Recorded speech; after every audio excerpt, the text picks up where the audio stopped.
Sandeshkhali sting video নিয়ে মুখ খুললেন শুভেন্দু। ভাইরাল ভিডিওকে ঘিরে তোলপাড়া নেটপাড়া।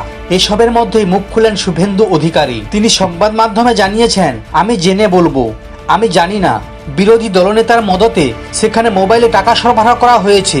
সেই প্রশ্নের উত্তরে শুভেন্দু অধিকারী বলেন, আমি জেনে বলবো। আর সন্দেশখালী বিজেপি প্রার্থী রেখা পাত্র জানিয়েছেন, পুরো তৃণমূলের চক্রান্ত। ভোট পর্ব যখন মাঝপথে, তখন এই ভিডিওকে ঘিরে একেবারে তোলপাড়ে নেটপাড়া। কি ছিল সেই ভিডিওতে? তবে এই ভিডিওর সত্যতা যাচাই করা হয়নি। এই ভিডিওতে সন্দেশখালী 2 নম্বর মণ্ডল সভাপতি গঙ্গাধর কোয়ালকে বিস্ফোরক একাধিক মন্তব্য করতে শোনা যাচ্ছে। স্টিং অপারেশনের কণ্ঠস্বর বিষয়ে প্রযুক্তিকে বদলানো হয়েছে। এ নিয়ে তিনি সিবিআইয়ের কাছে যাবেন বলে দাবি করেছেন গঙ্গাধর কোয়াল, যেখানে বিরোধী দলনেতা শুভেন্দু অধিকারীর নামও শোনা গিয়েছে বলে দাবি করা হয়েছে।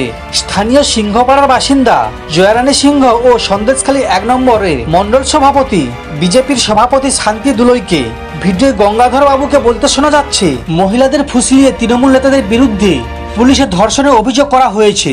আসলে কোনো ধর্ষণের ঘটনা ঘটেনি। আর এই কাজে টাকা ও মোবাইল ফোন দিয়ে সাহায্য করেছেন শুভেন্দু অধিকারী। তিনি বলেছিলেন, তৃণমূল নেতাদের গ্রেপ্তার করতে না পারলে আন্দোলন করা যাবে না, ভোটে দাঁড়ানো যাবে না। সেই সঙ্গেই শোনা গিয়েছে শুটার লাগবে 30টা আর 20টা পিস্তল লাগবে।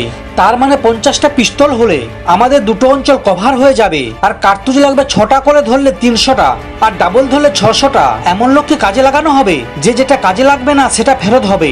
এই ভিডিওকে হাতিয়ার করে পুরোদমে নেমে পড়েছে মমতা বন্দ্যোপাধ্যায়। মমতা বন্দ্যোপাধ্যায় বলেন, সন্দেশখালী হতবাক করা স্টিং অপারেশনে দেখালো যে বিজেপির ভিতর থেকে কতটা পচা।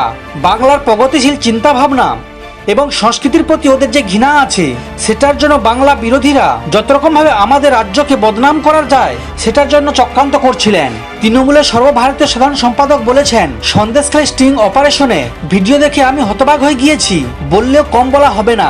নিজেদের রাজনৈতিক স্বার্থে বাংলাকে বদনাম করতে বাংলা বিরোধী বিজেপি যেভাবে পুরোটা সাজিয়েছিলেন, সেটা প্রত্যেক নাগরিকের দেখা উচিত। এই ঘৃণ্য ঘটনাটি ইতিহাসে সবথেকে বড় আকারে ক্ষমতার অপব্যবহারের প্রতীক হয়ে গেল। এটি খুব লজ্জাজনক। দেখা যাক এরপরে বিজেপি কি সিদ্ধান্ত নেয় এবং টিএমসি কোন দিকে এগোয়।